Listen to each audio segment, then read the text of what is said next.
malam nih, kita udah terhubung sama Mas Totos. Selamat malam, gimana kabarnya nih Mas? Alhamdulillah baik meskipun hujan hari ini. Malam ini di Jakarta jam 8 hujan. Oh gitu. Gimana keluarga Mas? Sehat ya?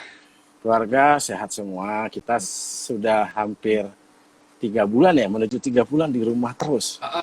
Menuju 3 bulan. Hebat deh. Hai Novcha, terus gimana nih tentang tema kita? Oke. Sok dimulai sebagai host. Sambil ngerokok Ya, boleh ya? sebelumnya nih ada beberapa ini sih pertanyaan-pertanyaan yang udah dititip juga nih. Tapi kita kayaknya kita mulai dulu nih ke teman-teman di Indonesia Tengah itu Makassar, Palu, Manado itu ada yang di MC pengen kenal lebih dekat lagi sama Om Jin. Sosok Om Jin itu sebenarnya komedian bisa karena di beberapa film kan mereka lihat itu Om Jin itu yang lebih ke arah komedi gitu. Apa pernah juga keluar dari komedi atau ya lebih ke sosok kepribadian Mas Totos sendiri dulu gitu. Ya, kalau di iklan sebagai Om Jin pasti komedi, nggak mungkin Ya, drama atau tragedi ya. Nanti ya, apa penonton atau yang beli rokok kagak ada karena Om Jin ini serem. Itu emang ya, udah apa namanya treatmentnya gitu. Jadi sosok Jin yang gue harus mainin tengil terus itu treatmentnya ya. Eh, ya, Jin yang sebetulnya Jawa, dia berasal dari Pulau Jawa, terutama Jawa ya, Jawa ya, Tengah dan Jawa Timur, yaitu yang tengil, yang lucu, yang nggak bisa serius Jinnya. Jadi ya, orang nanya apa ya gue jawabnya harus apa, nggak boleh ya. nggak boleh yang benar.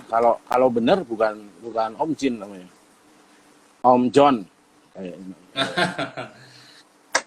Mas Toto sendiri memulai karir dulunya itu dari seperti apa sih gitu loh. Oh ya. Jadi ini menyangkut tema kita ya, keaktoran dan penyutradaraan. Iya. Heeh. Berarti subjek kita itu aktor dan sutradara. Ternyata. Ya. Ini mau nggak mau gue harus cerita tentang background sejarah gue. Ya. Ya gue tahun 91 masuk IKJ, tua banget deh. 91 Gue masuk baru IKJ. setahun. Gue baru Tapi setahun tuh. baru umur setahun loh. Ya ampun. Ya, masuk IKJ 91 itu pun gue nggak punya bekal apapun. Maksud gue, ya gue apa ya, bekal kesenian gue apa? Nggak punya apa-apa, blank sama sekali gue. Jadi waktu itu gue masuk IKJ karena gue udah malas kuliah di tempat lain. Karena ya gue nggak mau ketemu lagi sama hitung-hitungan, hitung-menghitung. Terus gue nggak mau ketemu lagi sama rumus-rumus kimia atau fisika dan lain-lain, agama dan lain-lain lah pokoknya. Jadi Ya. nggak sengaja juga gue nemu kampus namanya IKJ. Waktu itu gue lagi main ke rumah nenek teman gue yang di Pondok Gede. Terus gue Ya. nongkrong di situ. Terus gue cerita deh, gue udah malas kuliah, bla bla bla bla. Terus akhirnya ya teman gue iseng. Ah itu depan tim, di dalam tim ada tuh. Gue bilang kampus apaan? Kampus kesenian. Wih, gue langsung kayak nggak tahu ya kenapa connect gitu. Padahal gue secara background kesenian nggak punya sama sekali. Ya. Gue bukan pemain teater, gue bukan pelukis, gue bukan pemusik, macam-macam lah. Gue blank sama sekali. Yang Ya. di pikiran gue, wah kesenian pasti gue nggak bakalan ketemu sama hitung-hitungan tuh. Wah seru nih. Ayo deh ke sono lah gue ambil formulir. Hmm. Itu kampus waktu itu tahun 91 ya. Itu kayak bukan kampus sih sebetulnya. Itu kayak hutan belantara. Terus ada gedung namanya Teater Luwes di tengah-tengah gedung-gedung yang lain. Itu kampusnya kotor banget. Kotor udah kayak hutan deh. Terus orang gondrong banyak banget, nongkrong sini, nongkrong sono. Terus kayaknya enak banget ya. Terus akhirnya gue ke mana? Ke tata usaha namanya, ke TU-nya. Ya. Terus ngambil formulir lah, ngambil formulir. Begitu ambil formulir, gue bingung. Gue pilih jurusan mana ya? Tadinya mau seni rupa, tapi kok nggak bisa gambar. Terus gue bingung, gue teater. Aduh, gue background, gue teater nggak ada. Gue dulu sekali-sekalinya SMA itu di Tegal ya, SMA di Tegal. Itu SMA di Pondok Gede. Cuman gue pernah ngerasain SMP. SMP itu satu-satunya pernah main drama untuk 17 Agustusan. Itu pun gue nggak Ya. main, nggak nyutradarain, nggak apa. Cuma musik. Dan itu Heeh. gue kena bagian yang kalau musik tembak-tembakan itu gue harus mukulin seng. Itu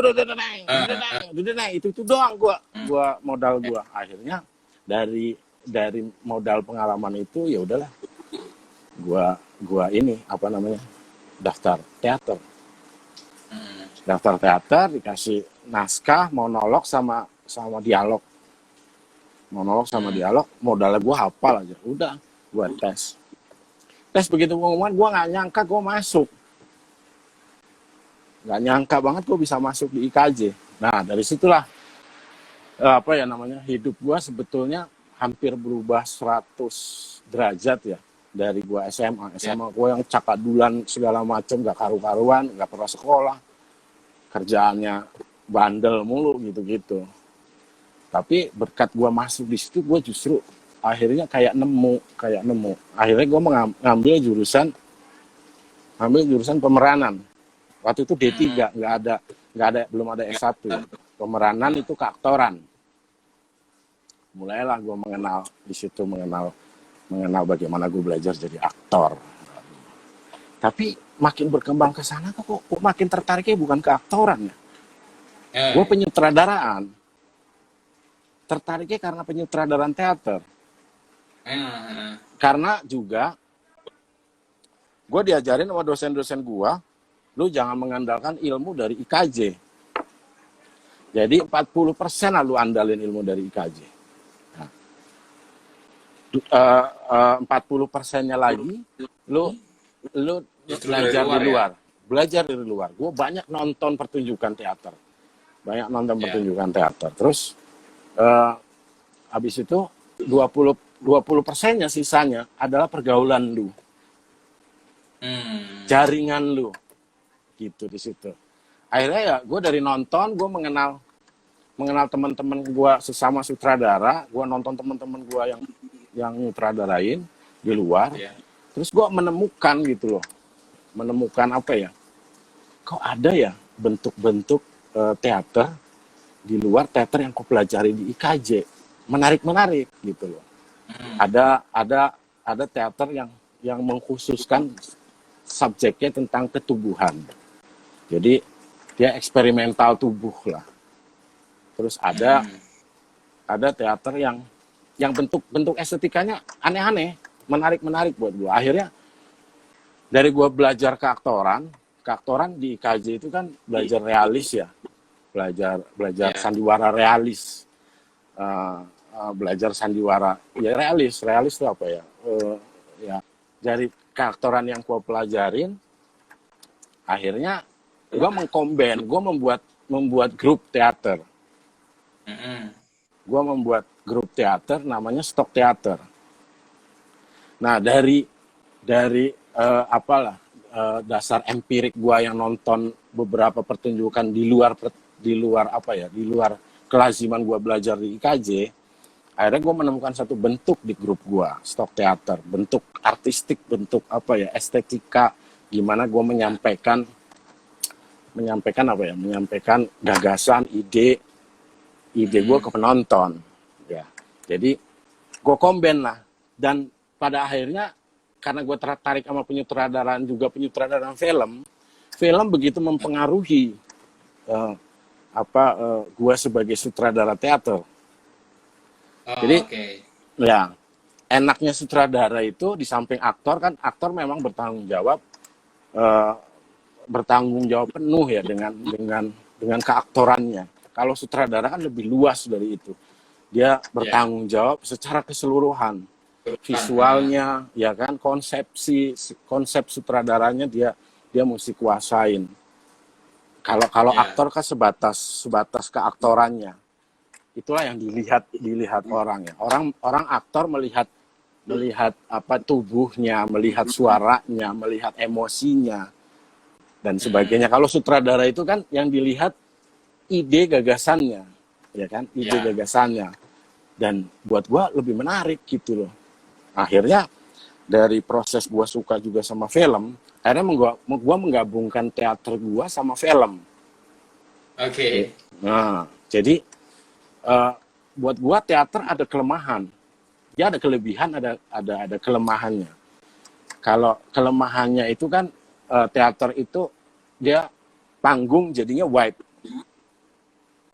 Cuma wide yang kita lihat, dia nggak bisa close up, dia nggak bisa, nggak ada detail-detailnya. Ya lebar, teater itu lebar. Jadi itulah buat gua. Terus teater buat gua ada kekurangannya satu lagi, yaitu dia terbatas ruang dan waktunya. Ruangnya terbatas, ruangnya terbatas panggung yang kelihatan sama mata penonton. Dia tidak bisa, penonton orang teater tidak bisa menghadir ruang di luar panggung yang mau disaksikan sama penonton. Terus waktu juga agak menjadi kelemahan. Nah, akhirnya gue menyiasati media film untuk melengkapi kekurangan teater. Oke. Akhirnya gue menulis atau bikin pertunjukan yang ada teater, ada filmnya. Jadi gue membuat film. Jadi gue membuat film yang ditayangkan di screen. Nah, film itu untuk menjawab keterbatasan ruang dan waktunya teater. Jadi misalkan ada adegan, set panggungnya adalah ruang tamu. Ruang tamu ada seseorang outstage ke dapur. Sementara dapurnya di teater nggak ada. Akhirnya gue membuat film dengan set dapur, gue rekam adegannya, terus gue tampilkan di screen. Jadi kalau pemainnya outstage menuju dapur, penonton bisa lihat itu di film, di screen, di dapurnya. Jadi antara dapur sama stage juga bisa berhubungan, gitu. bisa ngeblend. Jadi antara panggung dan film gitu. Film, ya. Terus misalkan ada satu naskah monolog, ada naskahnya Amerika, Eric Bogosian, judulnya Sex, Drugs, Rock and Roll. Gue pernah main jadi gelandangan yang malakin penonton, kayak pengamen di bus yang suka maksa ngaku-ngaku jadi napi baru keluar dari penjara gitu-gitu. Terus dia mintain duit ke penumpang. Nah, waktu itu menariknya gue cobain adegan itu di bus beneran. Adegan itu gue syuting di bus, gue lagi ngamen di bus, gue mintain penumpang bus, ngaku-ngaku gue napi, gue baru keluar dari penjara, daripada gue harus kerja gue nggak ada, daripada gue harus ngerampok apa segala macam, mendingan gue ngamen di sini, gue bisa mintain duit sama lu dan sebagainya. Dan endingnya gue dapat banyak. Dan itu ketika adegan gue lagi berlangsung, gue memperbandingkan dunia luar itu, realita yang memang seperti ada di panggung itu lewat screen. Jadi kira-kira begitu. Gitulah akhirnya. Jadi ya gue di satu sisi gue sekolahnya keaktoran, tapi di satu sisi gue sebetulnya passionnya di penyutradaraan. Makanya kadang-kadang gue kalau lagi dulu zaman-zamannya masih kuliah, gue masih suka kerjanya justru di balik layar. Gue sebagai astrada waktu itu. Dari zamannya ada video klip, ya zamannya terus terus ada iklan, film dan sebagainya. Gue udah kerja di ini, dan secara apa ya, secara pengalaman ya gue punya 2 pengalaman yang bisa gue Pengalaman ya milikin. benar. Iya. Ah, Jadi ketika gue jadi pemain, gue ngiri loh jadi kru misalkan. Karena kru itu kok enak banget ya, nggak ada istirahatnya gitu loh, kerja terus. Sementara aktor itu pemain. dibayar, kira-kira istilahnya cuma dibayar buat nunggu loh. Itu pun mesti banyak kan, Iya, iya. iya kan? Banyak aktor Iya, yang cuma nunggu aja rewel, apalagi macem-macem gitu loh, iya, iya. rewel. Dan ketika gue jadi kru, kadang-kadang gue juga suka ngedumel sendiri. Nih aktor ya, pemain, lu tinggal enak di calling, tunggu panggilan, lu take, masih aja rewel. Jadi gue punya Selesai 2, pulang lebih awal ya. selesai pulang lebih awal, kita masih syuting gitu sebagai kru ya. Gue mengalami dua perasaan yang Ya. sama. Nah, kira-kira begitu. Akhirnya ketika gue ke aktoran itu, pemeranan, dapat dapat ilmunya ya dari sekolah. Memang sekolah. Kalau Nah, penyutradaraan memang otodidak. nah, nyambung soal itu, Mas. Mhm. Mas Tutus kan tadi awalnya dari lulus SMA itu emang katanya nggak punya basic di kesenian gitu kan. Nah, nggak punya inilah. Nah, menurut Mas Tutus sendiri itu acting itu sebuah gift atau bisa dibentuk? Eh, gue kira presentasinya bisa ditakar ya, gift atau berupa gift atau bisa dibentuk. Oh, Eh, oh. gue kira gue lebih condong kepada ya, meskipun gue percaya dengan gift pemberian Tuhan, gue percaya dengan bakat ya, tapi bakat Ah, ah. tanpa diasah buat gue jadi bermasalah juga ya. Oh, oke. Gue kira lewat kegigihan aktor itu sendiri, dia bisa membentuk dirinya lewat pengalaman menurut gua gitu loh. Yang akhirnya apa namanya? Dia menemukan apa ya, Oh, metode acting itu dari pengalaman dia main, pengalaman dia belajar sama teman-teman, sesama pemain. Banyak mm-mm. kok, banyak sekarang apalagi digital ya. Ya, Era-era digital gini, semua orang bisa jadi aktor, semua orang bisa jadi sutradara. Lu tinggal pakai kamera, ngevlog, lu punya konsep mm-mm. konten yang menarik, dia bisa jadi sutradara, dia bisa jadi aktor sekaligus, dia bisa ngedit sendiri, dia bisa bikin Ya, musik sendiri dan sebagainya, udah jadi. Apalagi sekarang ini, gitu. ya. Nah, Agus Blonde, terus. halo semua yang udah gabung nih. Nah, selain aktor kan Mas Totos juga ya nyutradarain juga, acting coach juga, ya kan? Nah, acting coach sama nyutradarain itu kan ya hampir-hampir ini ya, hampir-hampir hampir mirip lah kerjaannya. Nah, selama ini so far Mas Totos di posisi itu pernah nggak eh, ada aktor atau pemain yang justru eh, apa ya, agak-agak susah untuk menerjemahkan apa yang Mas Tutus deliver gitu. Hmm. Ini gue tahu tuh maksudnya buat siapa. yang kita yang Enggak, yang kita itu yang kita syuting di Bogor. Ya, aktor itu macam-macam ya. Potensinya macam-macam. Ada aktor yang terbuka. Terbuka artinya dia siap mengenalkan dirinya sendiri lagi gitu loh. Mengenalkan lagi, meninggalkan semua pengalaman main dia yang sudah pernah dia merasa jalani. Terus dia dirinya masih kosong gitu ya. ya mengenalkan diri ya, ya mesti percayalah sama acting coachnya. Ada juga pemain yang modelnya apa ya, sudah terpola, nggak susah dia karena menutup dirinya, dia sudah terpola sama bentuk bentuk apa ya, pengalaman yang dia sering main, misalkan misalkan sinetron ya, misalkan sinetron, dia biasa main sinetron.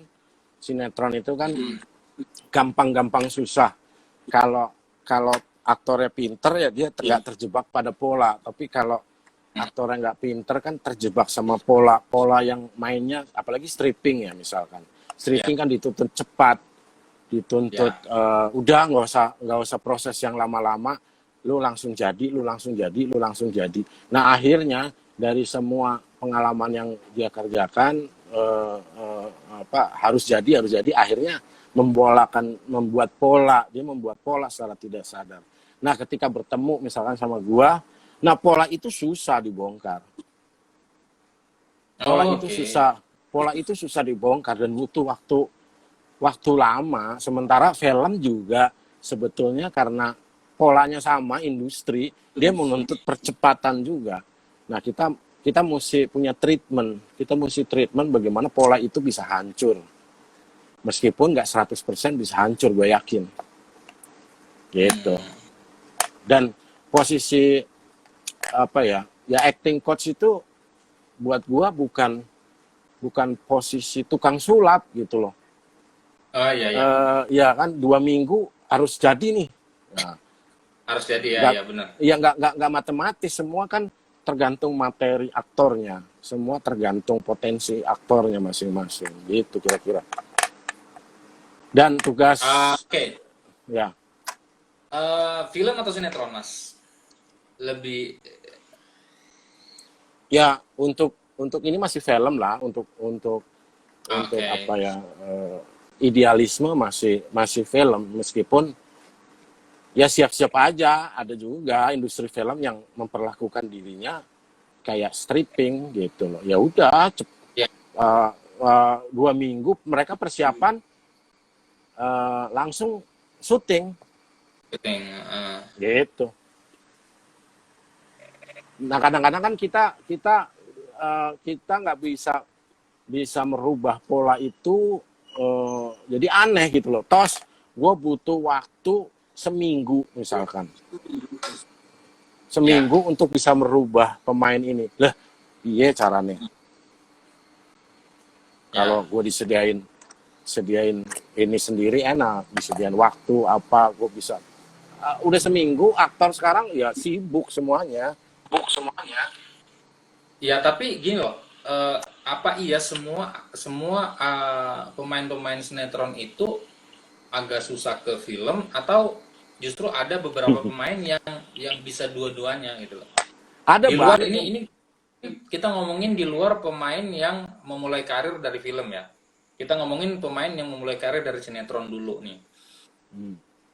Ya ada beberapa teman-teman yang apa ya, yang cukup lama di sinetron juga, berhasil gitu ketika mereka bermain di film. Keberhasilannya ya karena berhasil memecahkan kebekuan pola tadi.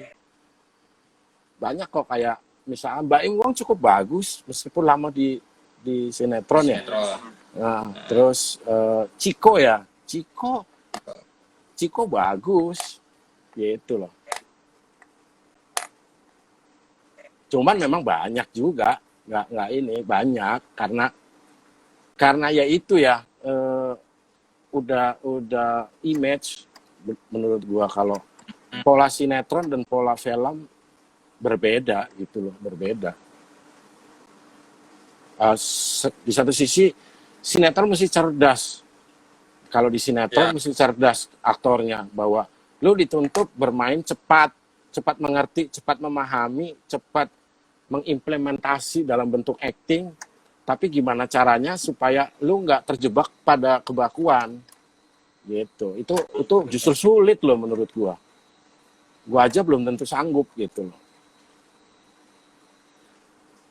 dan justru kadang ada sinetron yang misalnya sinetron untuk anak-anak remaja itu pemain-pemain anak-anak milenialnya justru yang harus lebih menjaga apa ya, eh, lebih menjaga penampilannya, dia nggak bisa kelihatan jelek atau ya yang kayak gitu-gitulah. Ya, ya, ya gue kira kembali ke pemahaman sebagai seorang aktor gitu loh. Lu mau tampil cantik atau mau tampil sebagai karakter kan gitu. Ada teman gue nih, friend gue, Denny Pusung. Oh Selamat iya, datang, Denny Om Pusung. Denny Pusung. Senjakala di Manado tuh butuh sequel Om Denny. Nah tuh, udah ditantangin tuh. Di Manado tuh, bikin sequel, bikin sequel. Tapi gue main ya.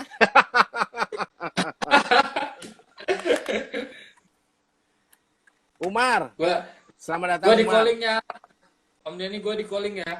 Ya semua pengen di calling. Terus lu ngoling siapa ntar? Jadi gitu, tadi kita keputus di mana ya? Ya kecenderungan. Oh, masalah anak-anak milenial yang Anak-anak, actingnya masih actingnya kan masih selalu ngejagain ngejagain bentuk wajahnya, ngejagain oh kan iyalah, masih banyak tuh anak-anak pemain. Mm-mm. namanya milenial masih masih terpengaruh drakor. Iya. Iya, ya, ya, ya bisa jadi. Enggak, kalau milenial itu apa ya? Gue punya perhatian perhatian sendiri sebetulnya apa ya? Milenial itu menarik, tampilannya menarik, packagingnya menarik. Cuman kan kalau ngomongin keaktoran itu ngomongin rasa ya, ngomongin rasa. Ya Ya, karena mungkin milenial jadi mungkin pengalaman ya. Keaktoran itu hubungannya sama pengalaman juga soalnya. Semakin dia matang usianya, ya semakin bagus ininya apa namanya bekal bekal bekal hidupnya bagus. Bekal hidupnya bagus, mm, semakin kelihatan di frame itu sosoknya mateng gitu loh. Nah, kalau milenial kan mm, persoalannya adalah pengalaman umur dan sebagainya. Jadi kalau bahasa gue itu masih joglokannya ya packagingnya masih lemah, masih belum ada isi gitu loh segala macam. eh, apa ya rasanya itu masih labil gitu ya. Ya milenial banget lah, kayak gue masih labil gitu.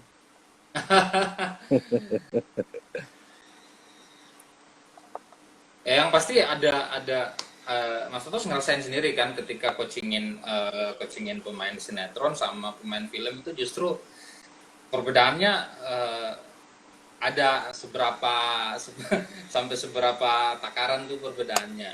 Ya lu tahu sendiri kan pusingnya gue waktu itu. Iya Tapi ya, terutama pola ya, hmm, terutama pola yang sudah jadi desain dia gitu loh. Bahkan gue kadang heran ya, ada orang karena ini kita nggak ngomongin sinetron itu jelek atau film lebih bagus ya, ya, enggak ya. ya, ya, Ini ya, fakta menarik sebetulnya buat dikaji bahwa mm, pemain sinetron yang sudah terbentuk, sudah terpola itu, gue bingung ada juga yang kesehariannya ngomongnya kayak sinetron gitu loh, gue bingung. ya, Ngomongnya kayak dialog sinetron. Ya berdasarkan pengalaman yang pernah kita alami lah bersama. Jadi ngomong aja ya. kok ngomongnya kok bisa mendesah-desah gitu kayak dia lagi main sinetron ya. Ya gitu sih. Hmm. Susah sampai pada personanya juga terbawa gitu loh. Oh ya. Personanya terbawa, nggak mungkin enggak gitu loh. Gitu. Tapi sebenarnya sih apa ya? Gue tuh sebenarnya masih bingung tuh apa yang mempengaruhi pemain ketika di sinetron itu justru apa ya? Dia mau ke film adaptasinya lumayan susah gitu loh. Gue masih ada faktor apa gitu loh.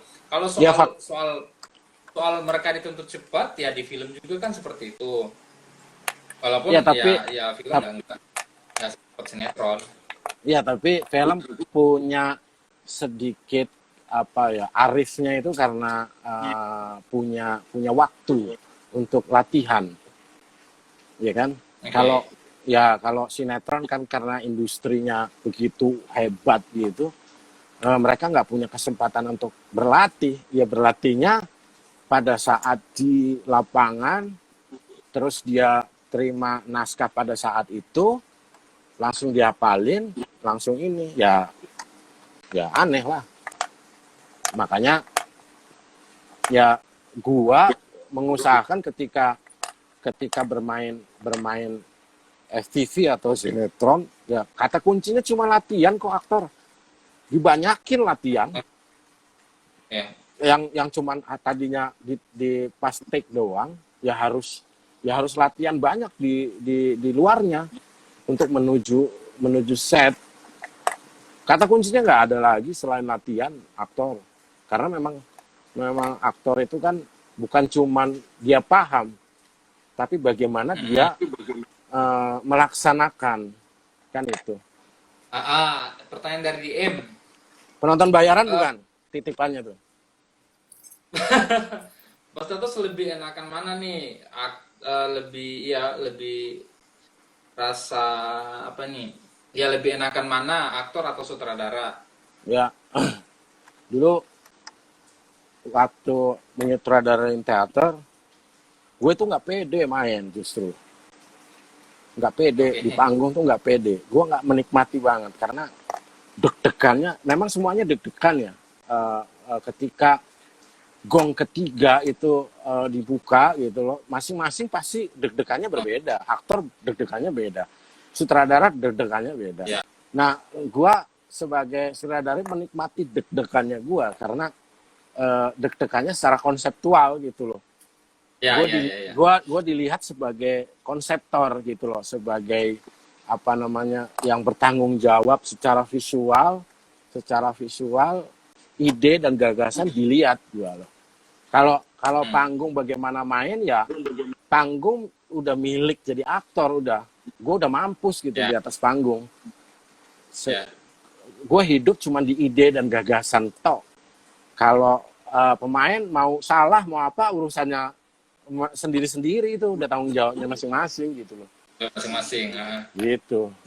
Gue lebih menikmati deg-degannya sutradara sih ketimbang pemain. Nah, untuk di entah itu teater atau film, Mas Toto sih sebenarnya lebih apa ya?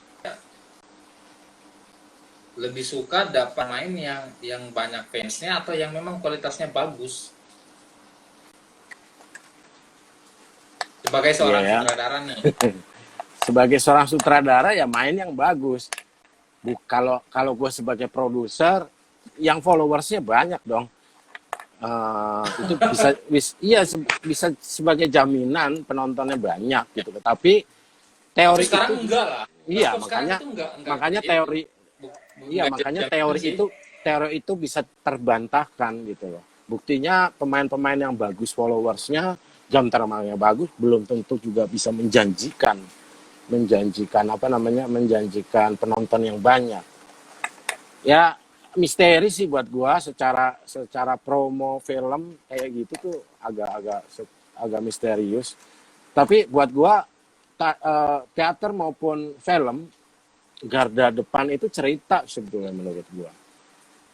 Yang paling penting itu cerita. Cerita itu udah menarik, insya Allah kesononya aman gitu loh. Jadi menarik tuh barang, karena memang barang bakunya udah bagus. Tapi terkadang justru ceritanya menarik, tapi kalau aktornya nggak bagus, justru malah menciderai cerita itu sendiri gitu. Kurang Itu ajar tuh aktor. Juga.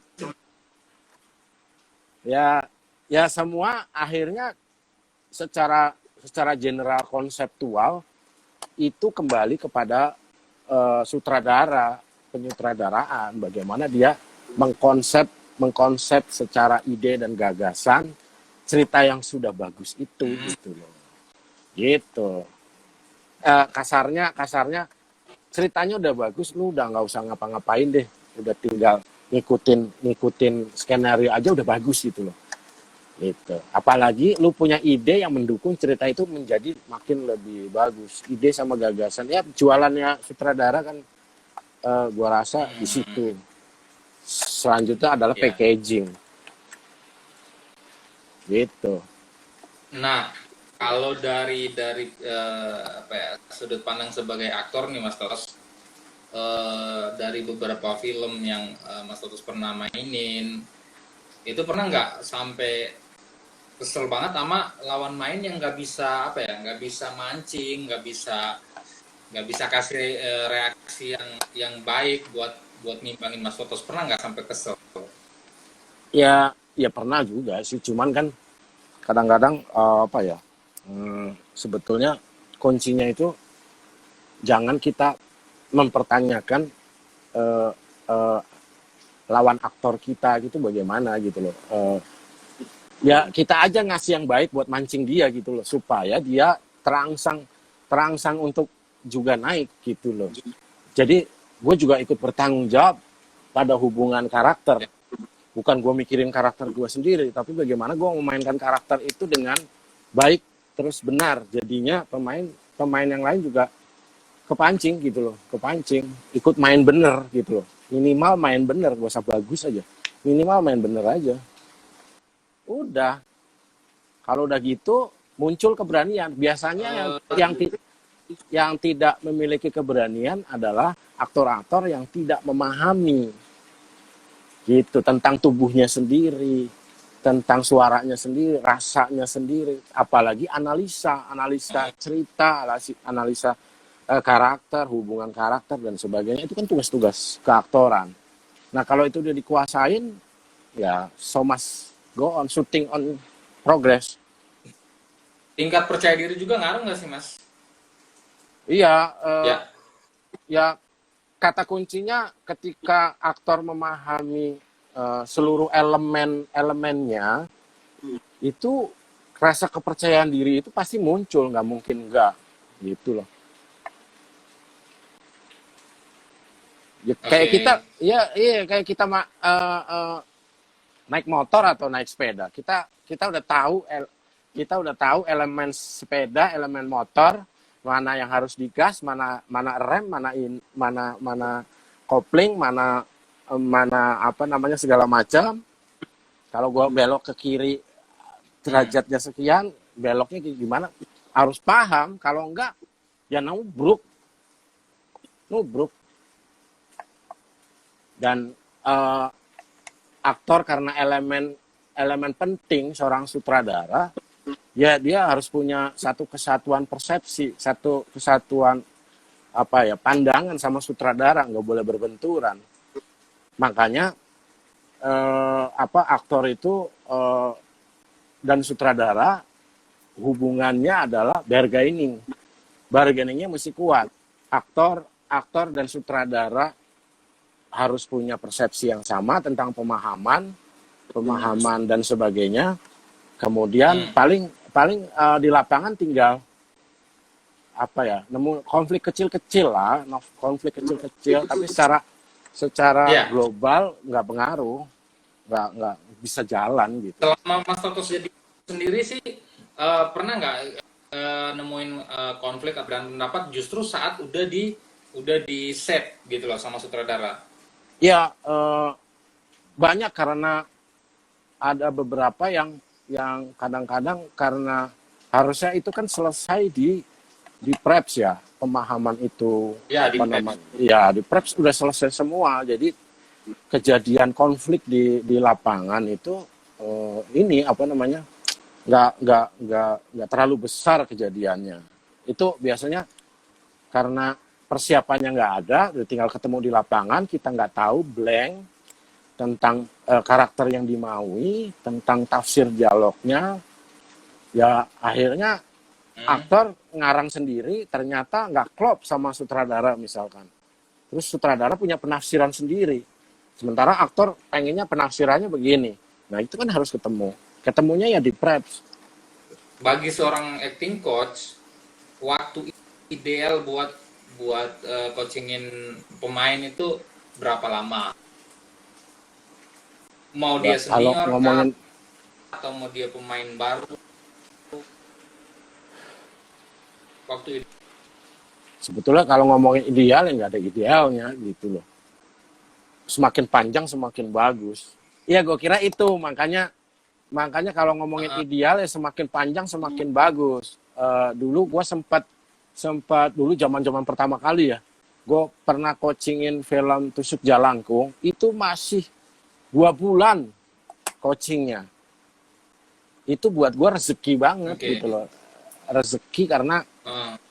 apa ya, ya itu bentuk ideal buat gue, satu bulan untuk bikin bikin kayak studio seni perannya, jadi kayak apa namanya, Hmm. kayak ngegembleng pemainnya, terus 1 bulan untuk reading gitu. Oke. Terus kan gua konsepnya apa namanya, kalau acting coach itu biasanya nggak cuman bunyi, aktor membaca terus kita dengerin udah tepat belum, tapi gua membuat visual biasanya. Kenapa membuat visual? Hmm. Membuat visual karena biasanya aktor itu butuh dorongan, blocking, dorongan pergerakan yang lain. Nah, biasanya aktor terpancing dengan begitu. Dan biasanya konsep itu gue tawarkan ke sutradara. Kalau sutradara, oke tos, bikin, ya bikin. Kalau udah, oh ya udah, tergantung bargainingnya sama sutradara. Karena bagaimanapun coaching ya acuannya sutradara, bukan siapa-siapa. Gitu. Kalau dari kacamata gua yang begitu awam, gua pengen banget Indonesia yang itu karya sutradara teater. Tapi dia nyutradarain film yang benar-benar fiksi. Hmm.